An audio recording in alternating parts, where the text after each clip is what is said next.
Olá, viajantes do tempo. Mais uma narrativa esquecida desperta hoje entre nós.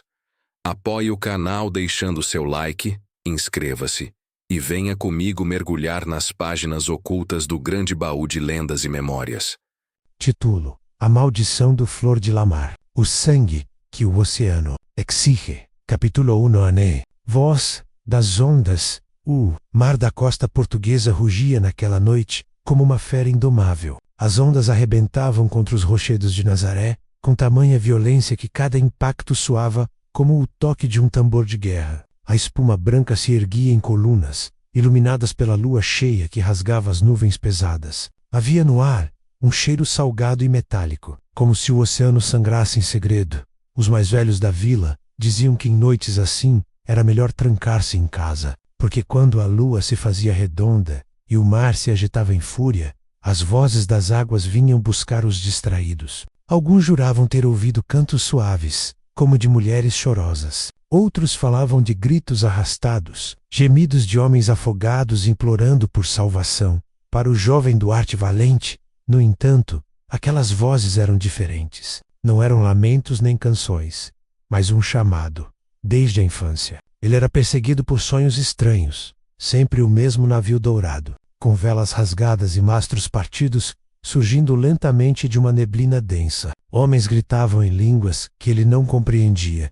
Correntes se rompiam, e de um grande porão se abria um baú reluzente, de onde escapavam raios de luz tão intensos que cegavam sua visão. Então uma onda colossal engolia tudo, e Duarte acordava, ofegante, com um coração em chamas. Mais de uma vez, acordara à beira do mar, como se tivesse caminhado dormindo até a praia, atraído pelo sussurro das ondas. Naquela noite, já com 20 anos, ele descia mais uma vez até a areia úmida, ignorando os alertas dos pescadores. A velha dormia, mas Duarte caminhava como quem segue um fio invisível. O vento lhe cortava o rosto, e entre o uivo da tempestade, ele ouviu claramente Duarte. Seu coração parou por um instante. Não era imaginação. O mar falava seu nome. De súbito, outra palavra veio, arrastada pelo vento, como se fosse soprada por 1000 bocas ao mesmo tempo. O Flor de Lamar. Ele tremeu. Aquilo não podia ser real. O Flor de Lamar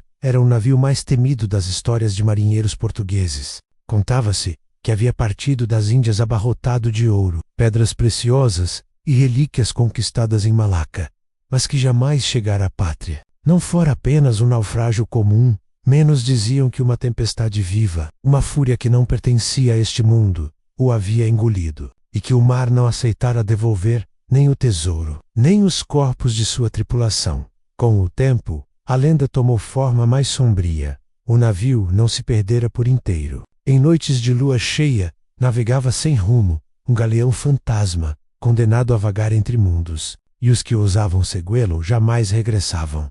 Duarte fechou os olhos, tentando se convencer de que era apenas o vento. Mas o medalhão que carregava no peito, herança de sua mãe menos, começou a queimar contra sua pele. Nunca ninguém soubera explicar a origem daquela peça estranha. Era de metal escuro, cravejado com símbolos orientais, quase como runas, que nenhum padre, sábio ou navegante conseguira decifrar seu pai, um marinheiro que desaparecera anos atrás nas rotas do Oriente. Sempre lhe dissera que guardasse o medalhão como um tesouro. Após a morte dele, sua mãe jamais falara sobre o assunto, e o silêncio dela sempre lhe parecera ainda mais pesado que as ondas do oceano. Agora, naquele instante, o medalhão pulsava como se tivesse vida própria. Reagindo à voz do mar, Duarte ergueu os olhos para o horizonte enevoado. O vento cessou por um segundo, e entre as brumas, ele o viu, um vulto colossal, iluminado pela lua. Um navio de casco dourado, com velas rasgadas e mastros retorcidos. Estava longe, mas sua presença era tão imensa que parecia encher todo o mar diante dele. O jovem piscou, descrente, mas a visão não sumiu. O navio seguia em silêncio, como se flutuasse acima das águas. E então, pela primeira vez, Duarte não apenas viu, mas ouviu. Centenas de vozes uníssonas, ecoando como um coral soturno. Segue o chamado. Liberta o que está perdido. Ele caiu de joelhos, as mãos afundando na areia fria. O mar avançava, molhando suas roupas, mas ele não se moveu. O medo, e a fascinação o paralisavam. Por um instante, sentiu que não estava só. Atrás dele, sombras se arrastavam na areia, formas humanas, translúcidas, como se os afogados do navio o observassem. Duarte quis gritar, mas a voz não lhe saiu. Quando ergueu o rosto novamente, o navio já não estava mais lá. Apenas a vastidão escura do oceano, indiferente, eterna. Ainda assim, ele sabia, não fora um sonho. O oceano o havia marcado, e o destino que chamara seu nome naquela noite seria impossível de evitar. O amanhecer em Nazaré trouxe uma falsa calmaria. O mar estava liso como um espelho, mas Duarte sabia que aquilo não era paz, menos era silêncio de predador. Depois da visão da noite anterior, ele não conseguia se livrar da sensação de que algo o vigiava. Passou o dia vagando pela vila, tentando disfarçar o peso no peito, mas os olhos dos velhos pescadores pareciam segui-lo, como se percebessem que algo nele mudara. Comentários sussurrados escapavam entre as redes e barcos atracados. O rapaz anda ouvindo as vozes. É o sangue dele. Não há como fugir do mar. Essas palavras o perturbavam ainda mais. Como poderiam eles saber? Desde criança, Duarte era alvo de rumores. Alguns diziam que sua mãe viera de terras distantes. Outros afirmavam que ele não fora gerado por homem algum, mas pelo próprio oceano. Tudo mentira ou superstição, pensava ele menos até agora.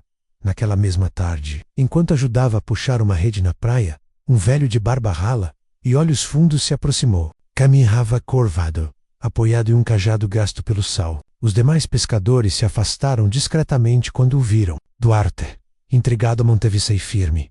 Tu viste, não foi? Perguntou o velho, sem rodeios. O quê? Duarte respondeu, engolindo em seco o flor do lamar. O jovem sentiu o corpo gelar. Como ele podia saber? O velho se apresentou Afonso Barros, outrora piloto da coroa, homem que navegara por mares que Duarte apenas ouvira em histórias. Diziam que fora companheiro de grandes capitães e que sobrevivera a naufrágios onde todos os outros haviam perecido. Mas agora era visto como louco, um andarilho que murmurava para as ondas. Vi o mesmo que tu. Rapaz menos, disse Afonso, os olhos faiscando como brasas antigas. Muitos pensam que é lenda, mas eu naveguei perto dele. Eu senti a sombra do flor sobre minha nau, e vi o que acontece aos que ousam persegui-lo. Duarte quis perguntar mais, mas a voz do velho baixou para um sussurro grave. Não é um navio qualquer. Carrega mais do que ouro e relíquias. Carrega uma maldição. Afonso então contou o que guardava em silêncio havia anos. O Flor da Mar partira de Malaca com tesouros destinados ao rei, mas junto com o ouro vinham artefatos roubados de templos orientais, objetos sagrados, profanados pelos portugueses, e com eles veio também a fúria dos deuses esquecidos. O mar não perdoa. Ele exige preço. Afonso fitou Duarte como se pesasse sua alma. E quem o ouviu uma vez, jamais terá descanso. Duarte tentou rir, mas o medalhão em seu peito parecia queimar ainda mais. Afonso percebeu. Tua mãe sabia. Por isso te deu esse amuleto. Ele é chave e prisão. Protege-te do que jaz nas águas, mas também te liga ao chamado. O jovem sente o sei, dividido entre o medo e a fascinação. Sempre suspeitara que havia algo de estranho em sua origem, mas nunca assim, tão claramente. Então por que eu? Perguntou, quase num sussurro. Afonso se aproximou, apoiando o cajado no ombro dele. Porque uma escolhe. E quando escolhe, não há como fugir. O velho então o convidou e encontrá-lo naquela noite, nas falésias além da vila. Disse que tinha algo a mostrar-lhe, menos mapas antigos, registros proibidos, vestígios do próprio Flor de Lamar. Duarte hesitou, mas algo em seu coração o empurrava para aceitar ao entardecer. Os céus se cobriram de nuvens pesadas. O vento ganhou força, trazendo cheiro de tempestade. Duarte caminhou até as falésias, onde o mar se quebrava em colunas brancas contra a pedra. Afonso já o esperava, sentado sobre uma rocha, um baú pequeno aos pés. Dentro disso está a verdade que me persegue desde a juventude, disse o velho, abrindo o baú com as mãos trêmulas. Lá dentro havia cartas náuticas amareladas, pedaços de velas ressecadas e um diário com páginas encharcadas de sal. Duarte folheou os papéis e viu símbolos idênticos aos do seu medalhão. Espirais, serpentes marinhas, olhos abertos. Isso é impossível, murmurou. Não, rapaz, isso é destino. Afonso fixou nele um olhar que parecia atravessar sua alma. Tu foste marcado antes mesmo de nascer. E se o Flor te chama, é porque tua escolha decidirá o que será feito do tesouro e da maldição que ele guarda. O trovão ribombou sobre eles, e uma onda colossal explodiu contra as falésias, lançando spray salgado sobre seus rostos. Duarte sentiu um arrepio percorrer sua espinha. Naquele instante, soube que não havia mais volta. As vozes do mar haviam encontrado eco, e Afonso, o piloto das sombras, seria seu guia. O mapa perdidoa. Noite pesava sobre Nazaré como um manto de ferro. O vento zunia pelas falésias, fazendo as ondas arrebentarem com violência cada vez maior. Duarte e o velho Afonso abrigaram-se numa pequena gruta na encosta, onde tochas improvisadas iluminavam as paredes úmidas e cobertas de salitre. O baú de Afonso repousava entre eles, aberto, revelando seus segredos. Duarte puxou com cuidado o diário, encharcado de sal. As páginas estavam quase ilegíveis, mas as linhas que resistiam contavam histórias que soavam mais como pesadelos do que como registros de viagem. Havia desenhos de olhos enormes no fundo do mar, descrições de sombras que perseguiam os navios mesmo sob céu limpo, e um símbolo repetido várias vezes, a espiral dupla gravada, também no medalhão que ele trazia no peito. Isto pertenceu a um dos pilotos do Flor de Lamar, explicou Afonso, a voz baixa e reverente. Um homem chamado Rodrigo Serrão. Ele registrava cada tormenta, cada assombração. É a única peça que restou daquele navio amaldiçoado. Duarte folheou mais algumas páginas, até que uma frase em latim lhe chamou a atenção. Mare vindicat sua. O mar reclama o que é seu. O jovem engoliu em seco. Era como se as palavras ecoassem dentro de sua mente, um juramento do próprio oceano. E os mapas? Perguntou Duarte, tentando desviar do arrepio que percorria sua espinha. Afonso retirou 3 cartas náuticas antigas, carcomidas pela umidade. Sobre elas, símbolos estranhos se espalhavam, marcando rotas que não existiam em nenhuma carta comum. Havia ilhas que ninguém jamais ouvira falar, trechos de mar riscados com linhas negras, como se indicassem perigos invisíveis. Esses mapas não são apenas guias de navegação, disse o velho, são advertências. Eles mostram onde o Flor pode ser visto, mas também onde o mar se ergue contra os homens. Duarte se inclinou sobre uma das cartas. O símbolo do medalhão surgia de novo, marcado perto da costa de Sumatra. Uma pequena inscrição acompanhava o desenho. O abismo de Sumatra, murmurou Afonso. É para lá que todos os sinais apontam. E é lá que o navio aguarda. O silêncio na gruta foi quebrado apenas pelo estalar das tochas. Duarte sentiu o coração pesar. Parte dele queria queimar aquelas cartas, jogar fora o medalhão e esquecer tudo. Mas outra parte, mais forte e mais sombria, ansiava por seguir aquele chamado, como se algo em seu sangue exigisse isso. Mas há mais, disse o velho, tirando do fundo do baú um pedaço de pergaminho enrolado. Abriu lentamente, revelando palavras escritas em tinta desbotada, acompanhadas de símbolos místicos. Era uma profecia. Afonso leu em voz alta, com a solenidade de um padre em altar. Quando o filho do mar ouvir seu nome, quando o sangue se agitar sob a lua, o ouro perdido chamará sua herança, e o escolhido decidirá. Se a cobiça erguer, a fúria virá. Se o sacrifício calar, o mar repousará. Duarte estremeceu. Filho do mar, murmurou. Isso é sobre mim. Afonso não respondeu de imediato. Seus olhos se fixaram no medalhão que brilhava no peito do rapaz, como se confirmasse cada palavra da profecia. Talvez sim, talvez não, disse. Por fim, mas não se iluda. O destino é uma âncora. Quanto mais você tenta fugir, mais fundo ele o puxa. O jovem fechou os olhos por um instante, sentindo o peso daquela revelação. Seu pai desaparecera no mar. Sua mãe sempre guardara silêncio. E agora tudo se encaixava em uma trama de presságios. Ele não era apenas um pescador da vila. Menos havia algo maior em sua existência, algo que o ligava ao oceano e ao navio fantasma. Subitamente, uma rajada de vento invadiu a gruta, apagando 2 das tochas. As chamas se extinguiram como se uma mão invisível as tivesse esmagado. No mesmo instante, ouviram o estrondo de uma onda colossal contra as falésias. O chão tremeu sob seus pés. Duarte se levantou de súbito. Do lado do fora, a noite parecia vibrar com uma energia sobrenatural. Entre o rugido do vento, ele ouviu de novo o chamado. Duarte, o velho. Afonso fechou o pergaminho e segurou firme o braço do rapaz. A hora está chegando. O Flor de Lamar não espera por ninguém. Ele já te escolheu. Duarte olhou para o horizonte escuro, além da entrada da gruta. Não via nada além de sombras, mas sentia menos com uma certeza que o assustava menos que o navio estava lá, navegando em algum ponto entre o mundo dos vivos e dos mortos. O mapa estava diante deles. A profecia havia sido lida, o destino, traçado, e no fundo do peito, Duarte sabia, não tardaria o dia em que teria de deixar a vila para seguir as rotas proibidas que levavam ao abismo de Sumatra. A primeira tempestade alvorada trouxe consigo um silêncio estranho. Nem gaivotas cortavam o céu, nem peixes surgiam nas redes. Os pescadores da vila olhavam o mar com desconfiança, como se ele escondesse algo nas profundezas. Para Duarte, aquele silêncio era um presságio. E o presságio só se confirmou quando Afonso apareceu, trazendo consigo uma proposta que mudaria seu destino para sempre. Está na hora, disse o velho, encarando-o com seus olhos sombrios. Se não partirmos agora, o mar virá Buskertei de outra forma. Duarte não respondeu de imediato. Passou os olhos pela praia, pelos rostos conhecidos da vila, pelos barcos simples que ali repousavam. Um aperto no peito lhe disse que talvez nunca mais os veria. Com a ajuda de Afonso, conseguiram reunir uma pequena tripulação.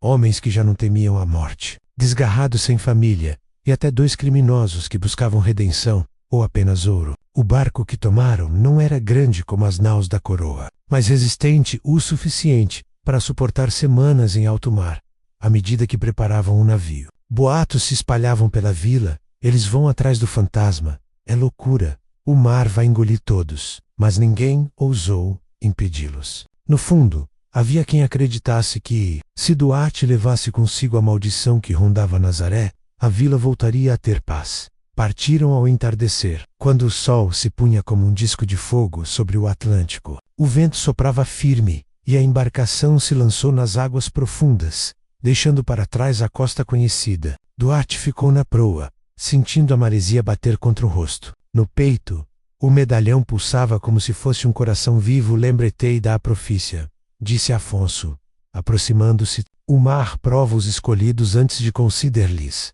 Resposta. As primeiras noites transcorreram em aparente calmaria, mas o céu escurecia cedo demais, e as estrelas pareciam se mover em padrões estranhos. Uma madrugada, um dos homens jurou ter visto luzes submersas, como tochas acesas caminhando sob a água. Outro marinheiro disse ter ouvido vozes chamando seu nome, mas quando gritou por socorro, não havia ninguém próximo. No 4º dia, o vento mudou. Soprou súbito e violento, como se viesse de todas as direções ao mesmo tempo. As velas se esticaram ao limite, e a embarcação gemeu como se fosse partir em 2. Tempestade! Gritaram.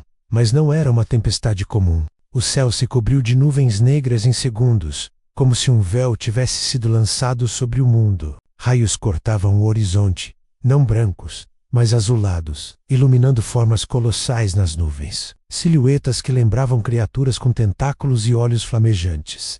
O mar se ergueu em ondas gigantescas. Homens corriam de um lado ao outro, segurando cordas, rezando, chorando. Afonso permanecia firme no leme, mas seus lábios murmuravam orações antigas, em uma língua que Duarte não conhecia. Então o jovem ouviu novamente. Duarte. A voz não vinha do vento, nem das águas. Vinha de dentro de sua própria mente, vibrando no fundo de seu crânio. Ele se apoiou no mastro, quase desmaiando. E diante de seus olhos, no meio da tormenta, viu uma silhueta dourada surgir entre os relâmpagos. O Flor de Lamar. Era como se um navio amaldiçoado dançasse sobre as ondas, ileso ao caos ao redor. Seu casco brilhava, suas velas rasgadas tremulavam, e centenas de figuras humanas pareciam estar debruçadas sobre o convés, encarando-o. Não eram homens vivos, eram sombras, espectros, olhos sem pupila. A tripulação também viu. Gritos de terror ecoaram. Um dos marinheiros tentou se atirar ao mar, dizendo que precisava seguir o chamado das vozes. Foi contido à força. Outro caiu de joelhos, chorando, convencido de que estavam todos mortos e apenas sonhavam com um inferno. Não olhes fixo para ele. Rugiu. Afonso, é assim que ele te arrasta. mas Duarte não conseguia desviar os olhos. O medalhão em seu peito ardia como fogo líquido e sentia-se ligado àquela visão, como se fosse parte de si mesmo. Por um instante, pensou ouvir uma promessa: ouro sem fim, poder além da imaginação, a chance de inscrever seu nome na eternidade, a tempestade rúgia. As ondas se chocavam contra o casco, e a visão do Flor parecia se aproximar mais e mais, até que um clarão o envolveu por completo. Duarte caiu ao chão, sentindo que afundava em um mar de vozes. Quando abriu os olhos, estava deitado no convés, encharcado e exausto. A tempestade havia cessado tão rápido quanto começara. O mar estava liso, as estrelas brilhavam novamente, e a tripulação jazia em silêncio, assustada. Como homens que haviam visto o próprio juízo final, Afonso se aproximou. Ofegante, mas com o olhar de quem já esperava por aquilo. Viste-o de novo, não foi? Duarte apenas assentiu, a respiração ainda descompassada. Então não há mais retorno. Afonso fechou os olhos, como quem aceitava um fardo inevitável. O Flor de Lamar abriu-te o caminho. Agora, só resta seguir até o fim. O navio prosseguiu, cortando o oceano silencioso, mas ninguém a bordo ignorava a verdade. O mar havia escolhido seu tributo, e a viagem apenas começara. O oceano parecia respirar à medida que o Flor de Lamar desaparecia no horizonte, deixando a pequena embarcação de Duarte e Afonso à mercê de ondas calmas demais, que pareciam esconder segredos nas profundezas. O silêncio era sufocante, quebrado apenas pelo ranger do casco e pelo som de cordas esticadas pelo vento durante horas. A tripulação trabalhou em silêncio. Ninguém ousava falar sobre o que tinham visto na tempestade anterior. Cada olhar se encontrava com outro, cheio de dúvida e medo, como se todos compartilhassem um mesmo pressentimento. Eles não estavam sozinhos. Quando a lua começou a subir, alta e redonda no céu, um murmúrio estranho começou a se espalhar pelo convés. No início, Duarte pensou que fosse apenas o vento, passando pelas cordas e mastros, mas o som se intensificou, tornando-se quase humano, um canto que parecia chamar diretamente a alma de quem ouvia. Ouçam! Gritou um marinheiro, mas sua voz desapareceu no som crescente.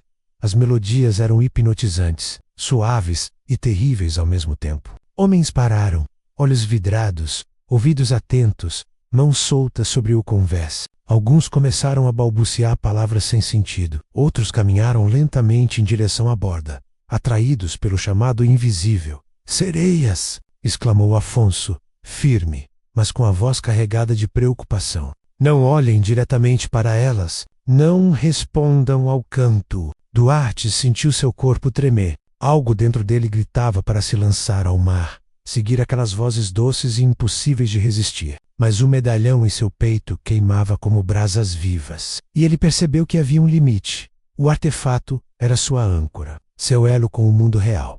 As primeiras formas começaram a surgir na água. Seres femininos, de beleza sobrenatural, com cabelos que flutuavam como algas e olhos que brilhavam como brasas. Suas mãos se estendiam, quase tocando a superfície, e cada nota do canto fazia com que a mente da tripulação se dobrasse, como se tentassem arrancar suas almas. Duarte, segura firm Olin, gritou Afonso, enquanto lutava contra o fascínio mortal do canto. Um marinheiro caiu de joelhos, murmurando palavras que ninguém entendia, e depois mergulhou na água, antes que alguém pudesse segurá-lo. Outro começou a chorar, gritando por sua mãe, enquanto caminhava em círculos. Hipnotizado, a confusão ameaçava se espalhar. Duarte fechou os olhos, lembrando das histórias de seu pai. Ele sempre falava sobre a resistência do espírito, sobre a necessidade de não ceder ao canto do mar. Respirou fundo, sentiu a brisa salgada atravessar seu corpo, e concentrou-se no medalhão. Sua luz fraca pulsava com o ritmo do coração do rapaz, criando uma barreira invisível que repelia o feitiço das sereias. Então, algo ainda mais aterrador aconteceu. Entre o brilho da lua e a escuridão das águas, Duarte viu figuras surgindo, os espectros da tripulação do Flor de Lamar. Homens e mulheres afogados, deformados pelo tempo e pelo oceano, olhavam para ele com olhos vazios. Suas bocas abertas pareciam murmurar avisos e ameaças ao mesmo tempo. Afonso avançou, brandindo um cajado improvisado, como se pudesse repelir os mortos fiquendiantos. Ordenou, sua voz firme apesar do terror nos olhos. Não se deixem levar. E o canto aumentava, tornando impossível distinguir o real do imaginário. Duarte sentiu vertigem, como se estivesse sendo puxado para dentro do oceano. E foi nesse instante que ouviu novamente, mais clara e ameaçadora do que nunca, a voz que já conhecia: segue o chamado, Duarte. Mas ele respondeu silenciosamente, fechando os punhos sobre o medalhão, concentrando toda a sua força de vontade. Lentamente, a música hipnótica perdeu poder sobre ele, como se a própria resistência humana criasse uma barreira contra a maldição. Mais incrível aconteceu. Os espectros começaram a recuar, e as sereias, percebendo a determinação de Duarte, desapareceram nas profundezas, levando consigo o canto ensurdecedor. Mas o aviso estava claro. O Flor de Lamar não era apenas um navio perdido, era um guardião, e cada passo em sua direção seria um teste de coragem, inteligência e resistência. A tripulação, ainda assustada, olhou para Duarte com respeito e medo. Ele, suado e exausto, percebeu que aquele não era apenas um teste físico, mas espiritual. E, acima de tudo, entendeu que o medalhão não era apenas um amuleto, era a chave que ligava sua vida à maldição do navio. Naquela noite, quando o vento finalmente cedeu e o oceano voltou a um ritmo mais calmo, Duarte permaneceu na proa, olhando para o horizonte, em algum ponto distante, invisível aos olhos mortais. Sabia que o Flor da Mar seguia sua própria rota, aguardando o momento em que o escolhido estivesse pronto para se aproximar. O canto havia cessado, mas o eco permanecia em sua mente. O oceano não o esquecera, e a profecia ainda aguardava a primeira decisão real de Duarte: seguir o chamado e enfrentar a maldição, ou recuar e perder tudo para sempre.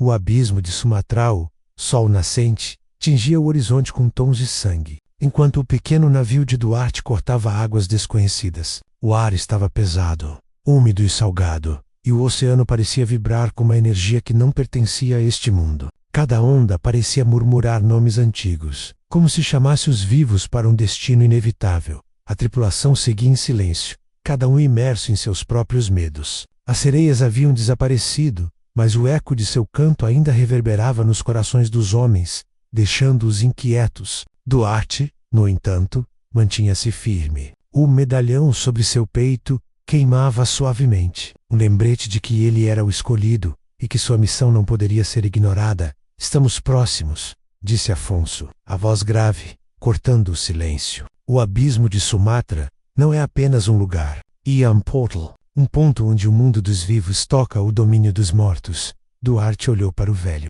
Não havia dúvida no tom de Afonso. Tudo o que haviam enfrentado até então fora apenas o prelúdio. O verdadeiro teste aguardava adiante. À medida que se aproximavam, o mar começou a mudar. A água escureceu, tornando-se quase negra, e uma névoa espessa se ergueu da superfície, engolfando o navio em uma cortina opaca. O vento diminuiu até quase desaparecer, e o silêncio tornou-se absoluto. Nenhuma onda quebrava, nenhum som humano persistia. Apenas o ritmo do coração de Duarte e o pulso do medalhão eram audíveis.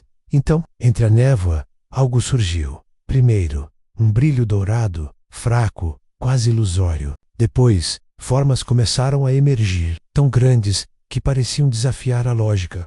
Mastros quebrados, velas rasgadas e o casco do Flor de Lamar reluzindo sob a luz difusa. Mas não era o navio de madeira que conheciam dos registros históricos. Parecia vivo, envolto em uma aura espectral, com sombras de antigos marinheiros, pairando sobre o convés. Seus olhos vazios pareciam observar cada movimento de Duarte. Cada pensamento que passava por sua mente, a tripulação engoliu em seco. Alguns se ajoelharam, outros simplesmente congelaram, incapazes de se mover. Lembrem-se do que eu disse. Rugiu, Afonso. Não olhem fixamente. Ele vê mais do que os olhos. El senti. Mas Duarte não conseguia desviar o olhar. Cada vez que encarava o navio, sentia uma ligação estranha, como se a alma do Flor o reconhecesse. Ele ouviu uma voz familiar, ecoando dentro de sua mente. Duarte, Philho Dumas. O medalhão ardeu intensamente, e o jovem sentiu uma corrente de energia percorrer seu corpo. De repente, não estava apenas olhando para o navio, estava sentindo cada golpe das ondas, cada ungengue de madeira, cada sussurro dos espectros. Ele está vivo, murmurou Duarte, a voz quase inaudível. De algum modo, está vivo. Afonso assentiu, olhando preocupado na Oceangame. O Flor não é um navio comum. Ele guarda o ouro, sim, mas também a fúria de todos aqueles que foram consumidos pelo mar, e agora escolheu nos testar. O vento começou a soprar novamente, mas não como antes. Era um sopro frio, cortante, carregando consigo fragmentos de vozes, lamentos de marinheiros mortos, pedidos de socorro e ameaças veladas. O pequeno navio de Duarte balançava violentamente, enquanto os espectros do Flor se moviam no convés do navio fantasma. Pairando sobre as águas, sem nunca tocar nelas, segurem firme, gritou Afonso, enquanto lutava para manter o leme. Cada passo em direção a ele é uma decisão que pode custar tudo. Duarte sentiu que algo dentro dele despertava. Era mais do que coragem, era uma conexão antiga, um vínculo que transcende a vida e a morte. Ele sabia que, se quisesse se aproximar do navio, não poderia hesitar. Cada dúvida, cada medo, cada hesitação seria um erro fatal. De repente, o Flor da Mar começou a se mover lentamente, aproximando-se da embarcação de Duarte. O brilho dourado aumentou, quase cegando os olhos mortais. Os espectros começaram a sussurrar nomes, como se reconhecessem vidas passadas. Lembranças de quem se atrevera a seguir o navio. Ele nos desafia, gritou Afonso. Agora vemos quem é digno. Duarte sentiu a pressão de tudo ao seu redor. A névoa, o vento, o som do mar, os murmúrios dos mortos. Mas também sentiu algo mais, a necessidade de aceitar seu destino, de abraçar a ligação que o une ao Flor de Lamar. Ele respirou fundo, fechou os olhos, e deixou que a energia do medalhão guiasse cada passo de sua mente. Quando os abriu novamente, viu o navio fantasma mais próximo do que jamais imaginara. O abismo se tornava visível, águas escuras, profundas, silenciosas, como se engolissem tudo que tocasse. Duarte percebeu que não se tratava apenas de ouro ou relíquias. O Flor guardava o equilíbrio entre o mundo dos vivos e o reino dos mortos. O momento de decisão se aproximava, um passo em falso, e eles seriam engolidos pelas águas, perdidos para sempre. Mas Duarte sentiu algo que não sentira antes, uma centelha de determinação e poder, vinda do próprio oceano. O Flor de Lamar estava ali, e agora finalmente ele sabia. Não poderia recuar. O julgamento do oceano ou mar estava imóvel, mas carregava em si uma tensão tão densa que parecia pressionar os ossos. O Flor da Mar flutuava diante da pequena embarcação de Duarte, seus mastros espectrais tremulando suavemente ao vento, como se respirassem. As sombras sobre o convés do navio amaldiçoado observavam cada movimento da tripulação. Indiferentes à presença dos vivos, mantenham a calma. Afonso rugiu, firme, segurando o leme. O que está por vir não é natural. É o oceano testando o escolhido. Duarte sentiu o medalhão arder contra o peito, pulsando com uma força que quase o derrubava. Não era apenas um amuleto, era a chave para resistir ao que se aproximava. Ele sabia que qualquer hesitação seria fatal. Então, o primeiro sinal surgiu. A água diante deles começou a borbulhar, formando colunas que subiam como serpentes negras. Cada coluna emitia sons que não eram da água, mas sim sussurros de vidas passadas, de marinheiros que haviam tentado seguir o Flor e perecido. Duarte, Filho do Mar. O sussurro ecoou em sua mente. Prove tua coragem, ou seja consumido. A tripulação tremeu, mas Duarte avançou. Cada passo parecia pulsá-lo para dentro de uma dimensão entre a vida e a morte. O oceano, agora, não era apenas um lugar físico. Era uma entidade viva, que julgava, testava e pesava suas escolhas. Do convés do Flor de Lamar, sombras começaram a se mover. Formas humanas distorcidas pelo tempo e pelo sal surgiram entre as velas rasgadas. Seus olhos eram vazios, mas cada olhar parecia perfurar a alma de Duarte, como se o navio pudesse enxergar seu coração e suas intenções mais íntimas. O que ele quer de mim? Murmurou Duarte, mais para si do que para Afonso. Aceitar teu destino, respondeu o velho, firme, e provar que és digno do que o mar quer confiar a ti. Uma onda gigantesca subiu do oceano, negra como carvão, e tentou engolir o pequeno navio. Duarte agarrou-se ao leme, sentindo o medalhão vibrar violentamente. Uma luz emanou dele, como se conectasse diretamente com o Flor de Lamar. A onda recuou, como se respeitasse o chamado que surgia de dentro do jovem. É isso. Duarte sussurrou, sentindo uma clareza que jamais tivera. Eu sou parte disso. O navio amaldiçoado aproximou-se ainda mais. As sombras sobre o convés começaram a murmurar nomes antigos, histórias esquecidas, gritos de dor que atravessavam o tempo. Duarte percebeu que cada espectro representava um teste. Coragem, compaixão, sacrifício, escolhas determinam o oceano, disse Afonso, olhando para ele. Cada erro se paga caro. Cada decisão molda teu destino, e o que virá após nós. Duarte sentiu um peso esmagador sobre os ombros, mas também uma força crescente. O medalhão irradiava calor e luz, e ele percebeu que a energia do oceano estava respondendo à sua própria vontade. Ele podia resistir, podia comandar parte daquele poder. Então, do nada, uma figura emergiu do convés do Flor.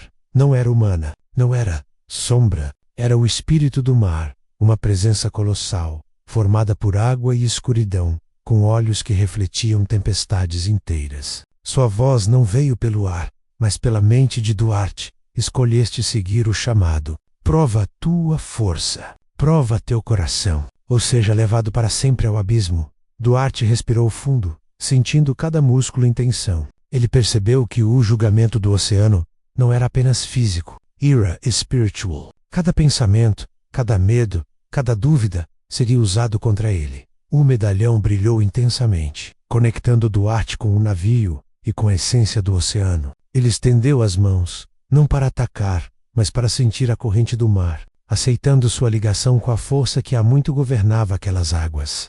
O espírito do mar rugiu, levantando ondas que pareciam montanhas, mas Duarte não recuou. Ele concentrou sua mente, visualizou cada memória, cada sonho e cada decisão que o trouxera até ali. O medalhão pulsava em sincronia com seu coração, criando uma barreira que não apenas o protegia, mas também respeitava a força do oceano.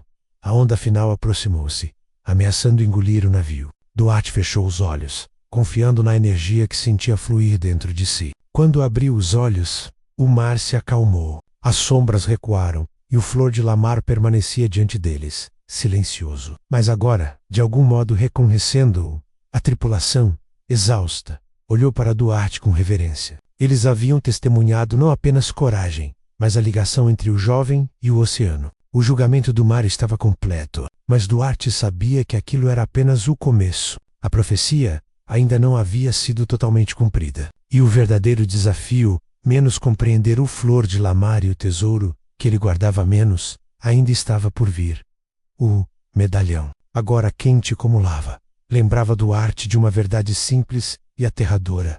Ele não era apenas um seguidor do mar, ele era parte dele. O encontro com o Flor de Lamar, o mar respirava de forma inquietante, como se soubesse que o momento decisivo havia chegado. A névoa ao redor do navio de Duarte era espessa, densa, e absorvia a luz da lua, transformando a noite em um mundo espectral. O Flor de Lamar estava diante deles, imponente, seu casco espectral, reluzindo com um brilho dourado que parecia atravessar a alma. Duarte permaneceu na proa, o medalhão ardendo contra seu peito, pulsando como se tivesse vontade própria. Ele sentia cada fibra do navio vibrar com a energia do Flor, e compreendeu que, naquele instante, não se tratava apenas de coragem, menos tratava-se de aceitar a própria essência ligada ao oceano. Preparem-se, disse Afonso, sua voz firme mesmo sob o peso do medo. Não sabemos o que ele pode fazer, mas sabemos que não podemos recuar. O navio amaldiçoado começou a se mover, não pelas ondas, mas como se flutuasse sobre elas, avançando com graça sobrenatural.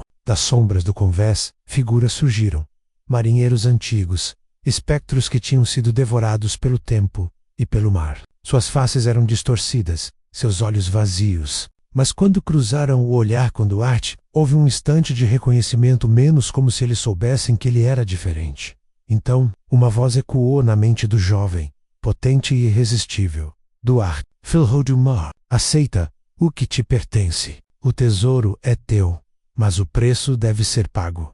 Um medalhão em seu peito brilhou intensamente. Duarte sentiu uma energia percorrer seu corpo, e pela primeira vez, percebeu que não era apenas um objeto. Era um elo, uma ponte entre ele e o Flor de Lamar, entre o mundo dos vivos e o domínio dos mortos. Eu aceito, gritou, deixando que sua determinação se conectasse com o poder do medalhão. Mas não serei consumido por medo ou ganância. O navio fantasma hesitou, como se compreendesse. As sombras se afastaram levemente, formando um caminho entre o Flor e o barco de Duarte. A névoa começou a se dissipar, revelando parcialmente o convés amaldiçoado.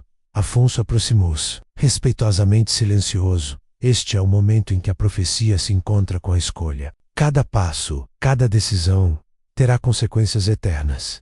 Duarte respirou fundo, atravessando a ponte invisível formada pela aceitação de seu destino. Cada fibra de seu corpo parecia pulsar com a energia do oceano. Quando pisou no convés do Flor de Lamar, sentiu o calor e o frio simultaneamente. O calor do medalhão e o frio espectral do navio amaldiçoado. As sombras se aglomeraram, mas desta vez não eram ameaçadoras. Uma figura emergiu, diferente das demais. Um capitão espectral, com semblante severo, mas olhos que refletiam respeito. Tu és o escolhido, disse a voz do espectro, profunda e grave. Muitos tentaram muitos Karen, mas tu demonstraste coragem, conexão e integridade. O tesouro do Flor não é apenas ouro, é conhecimento, legado e a própria essência do mar.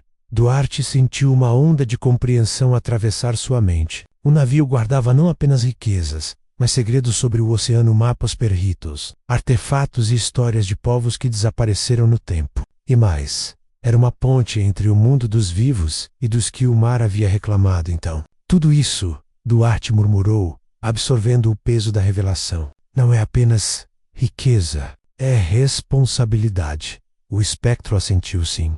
Cada escolha que fizeres, cada artefato que removas ou toque, moldará não apenas teu destino, mas o equilíbrio entre mundos. O Flor escolhe não por capricho, mas por justiça, e tu provaste ser digno. O medalhão em seu peito brilhou pela última vez, lançando luz sobre o convés espectral. Duarte sentiu uma ligação direta com o navio, como se pudesse comandar parte de sua energia, sem dominá-la, mas respeitando-a. A tripulação, hesitante, aproximou-se, percebendo que a maldição se transformara em proteção para aqueles que aceitavam o chamado com coragem e honra. Por horas, Duarte explorou o Flor, descobrindo mapas que levavam a tesouros esquecidos, cartas que revelavam rotas secretas e relíquias de culturas submersas. Cada descoberta era uma lição, um aviso de que poder e responsabilidade estavam sempre entrelaçados. Quando finalmente voltou ao seu barco, Duarte olhou para trás. O Flor da Mar se mantinha flutuando,